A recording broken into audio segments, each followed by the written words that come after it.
American ambassador Donald Bloom के साथ नवाज शरीफ की मुलाकात हुई है, उसके ऊपर पीटीआई पाकिस्तान तहरीक इंसाफ का क्या स्टांस आया, और उसके अलावा ये देखेंगे कि क्या अमेरिका के लिए पाकिस्तान आज भी इम्पॉर्टेंट है कि नहीं है। और उसके अलावा आखिरी सवाल एड्रेस करने की कोशिश करेंगे कि क्या अमेरिका हमारी पॉलिटिक्स में इंटरफेयर करता है या नहीं करता। इन सारे सवालों को एड्रेस करने की कोशिश करेंगे हमारी आज की इस वीडियो में। मैं हूं सनान हसन और आप देख रहे हैं मिनट मिरर। रिसेंटली एक मीटिंग होती है अमेरिकन एम्बेसडर की डोनाल्ड ब्लूम की नवाज शरीफ के साथ। उस मीटिंग के ऊपर एक पीटीआई का स्टांस आया है। पीटीआई ने इस मीटिंग को क्रिटिसाइज़ किया है और उन्होंने कहा है कि ये अमेरिका की इन्वॉल्वमेंट है हमारी स्टेट के इंटरनल अफेयर्स में। लेकिन उनसे कोई ये पूछे कि जब ह्यूमन राइट्स के ग्राउंड्स के ऊपर 11 जो कांग्रेस के मेंबर्स हैं, अमेरिकन कांग्रेस के मेंबर्स, वो एंटनी ब्लिंकन को लेटर लिखते हैं और लेटर लिख के कहते हैं ह्यूमन राइट्स के ऊपर जो है ना क्रिटिसाइज़ करते हैं पाकिस्तान को, और फिर वो कहते हैं कि पाकिस्तान को सिक्योरिटी एड बंद कर दी जाए, तो तब तो पीटीआई की तरफ से इस तरह का कोई नैरेटिव नहीं आता कि यहाँ इंटरनल इन्वॉल्वमेंट हो रही है या फिर हमारी स्टेट के इंटरनल अफेयर्स को अमेरिका डील कर रहा है। तो उस टाइम पीटीआई ने क्यों इस तरीके से बिहेव नहीं किया? क्योंकि उस टाइम वो जो ह्यूमन राइट्स का वो सारा एपिसोड हुआ वो इस वजह से था ताकि पीटीआई के जो चेयरमैन हैं उनको बचाने के लिए वो लेटर लिखे गए। वो सॉर्ट ऑफ ज़ाहिर है पीटीआई की जो पार्टी है वो वहाँ पे लॉबी करती है, उनकी लॉबी बड़ी स्ट्रॉन्ग है वहाँ पे कांग्रेस में। तो दैट वाज द रीज़न कि वहाँ के लोगों ने एक लेटर लिखा एंटनी ब्लिंकन को ह्यूमन राइट्स के ग्राउंड्स के ऊपर कि जब तक ह्यूमन राइट्स का ख्याल नहीं रखता पाकिस्तान तो तब तक सिक्योरिटी एड जो है ना पाकिस्तान को बंद कर दी जाए। लेकिन उसका एज सच कोई खातिर हुआ फ़ायदा नहीं हुआ।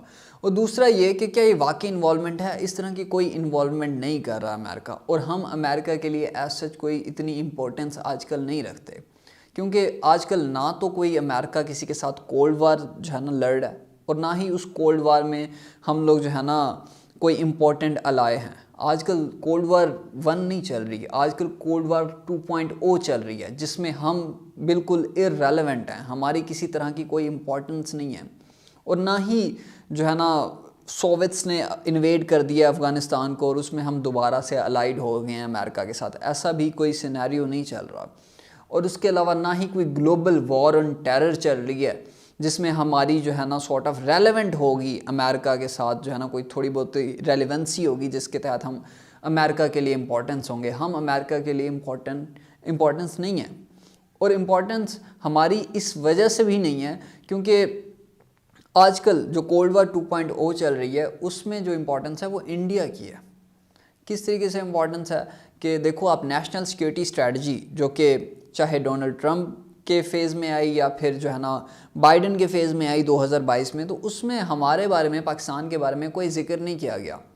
अमेरिका के एम्बेसडर्स या फिर अमेरिका की कांग्रेस वो हमारे सियासी मामलात में या हमारे बाकी मामलात में किसी तरह की कोई इंटरफेरेंस नहीं रखते, वो किसी तरह का कोई इंटरेस्ट नहीं रखते। और मैं आपको ये भी बताता चलूँ कि शायद अगले आने वाले कई सालों तक वो हमारे अंदर किसी तरह का कोई इंटरेस्ट नहीं रखते। अगले आने वाले कई सालों तक उनका जो एक इम्पॉर्टेंट स्टेक होल्डर है वो इंडिया है। ज़ाहिर है उन्होंने चाइना को कंटेन करना है, तो उसमें जो उनका इम्पॉर्टेंट रोल प्ले कर रहा है, जो उनका इम्पॉर्टेंट अलाय है वो इंडिया है। वो इंडिया के थ्रू कंटेनमेंट करने की कोशिश कर रहे हैं। लेकिन हम लोग कहाँ पे रह रहे हैं? हम लोग रह रहे हैं एक ऐसी स्टेट में जहाँ पे हमें कॉन्स्पायरेसी बनाने की ज़रूरत है। जैसे कि इमरान खान साहब को जब हटाया गया तो उन्होंने कहा कि ये कॉन्स्पायरेसी की गई है अमेरिका की तरफ से। उससे पहले भी हमारी जो जनरेशन है उसकी सॉर्ट ऑफ जो ग्रोथ हुई है वो एक कॉन्स्पायरेसी थ्योरीज़ के इरा में हुई है, जिसमें हमें इस तरह का कॉन्सेप्ट मिलता है कि अमेरिका साजिशें कर रहा है। और ये इस तरह के स्टेप्स हमारे पॉलिटिशियंस क्यों लेते हैं? हमारे पॉलिटिशियंस इस तरह के स्टेप्स इस वजह से लेते हैं ताकि अपनी पॉलिसीज़ के फेलियर से जो है ना बच के उसका ब्लेम जो है ना किसी और रियासत के ऊपर डाला जा सके। अगर आपकी इकोनॉमिक स्टेबिलिटी नहीं है तो ज़ाहिर है उसका ज़िम्मेदार अमेरिका है। अगर आपके जो है ना यहाँ पे टेररिज्म की वेव है तो उसका ज़िम्मेदार अमेरिका है। ज़ाहिर है कुछ फैक्टर्स हैं जिनके थ्रू अमेरिका लिंक्ड हो रहा होता है वॉर ऑन टेरर में, इन चीज़ों में, लेकिन जो मेजॉरिटी ऑफ द इश्यूज़ होते हैं उसमें क्या करते हैं, ये एक डिविजनरी टैक्टिक्स होते हैं हमारे पॉलिटिशियंस के, जिसके तहत वो अपनी पॉलिसी फेलियर्स का ब्लेम, ठीक है, अपनी ना अहली का ब्लेम वो दूसरी रियासतों के ऊपर डाल देते हैं। तो नाजरीन, आपसे मुलाकात होगी हमारी अगली वीडियो में। तब तक के लिए अल्लाह हामियोना। मज़ीद ऐसी वीडियोस देखने के लिए हमारे चैनल को सब्सक्राइब करें और बेल आइकन को दबाना न भूलें।